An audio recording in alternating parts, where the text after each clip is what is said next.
साँच्चै भन्ने हो भने उस्तै मान्छे भयो भने रोएर भाग्ने अवस्था थियो।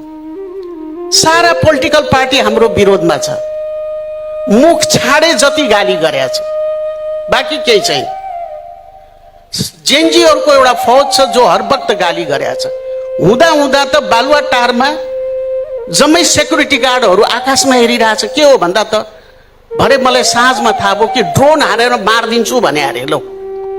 अनि उनीहरू त ड्रोन हेरिरहेको, माथिबाट ड्रोन आएर हान्ला भनेर। एउटा गुरुनाथजीले मात्रै धर्म थाम्नुभयो हाम्रो मेरो बारेमा। तथ्य नाम लेखियो, के लेखिएन? जेनजीले के भनेन? सडकमा घिसार्छु, लछार्छु, पछार्छु। बालुवाटारको गेटमा आएर चाहिँ हमला गर्ने सम्मको परिस्थिति आयो। तर हामी डगेनौँ नि। किन डगेनौँ भन्दा हाम्रो देश बचाउनु थियो।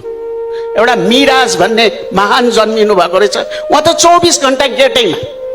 कहिले ल्याएर ललिपप फालेको छ, कहिले के फालेको छ। अब त्यो भनेको होला तिम्रो सरकार भनेको ललिपप भने होला। तर हामीले त काम गऱ्यौँ नि, गरेर त देखाइदिउँ। तब तपाईँहरूलाई आज के भन्नु? म बालुवाटारको घरमा माथि सिँढीमा चढ्ने बेलामा कैयौँ पटक फेन्ट हुँदा हुँदै बचेको छु। मैले डे 1 मा भनेको थिएँ, तपाईँ के चाहनुहुन्छ भन्दाखेरि एक थोपा रगत नबगोस्, एउटा लास नगिरोस्, त्यस्तो निर्वाचन म चाहन्छु भनेको थिएँ। हामीले त्यही मेहनत गऱ्यौँ, परिश्रम गऱ्यौँ, त्यसरी नै गरे हामीले।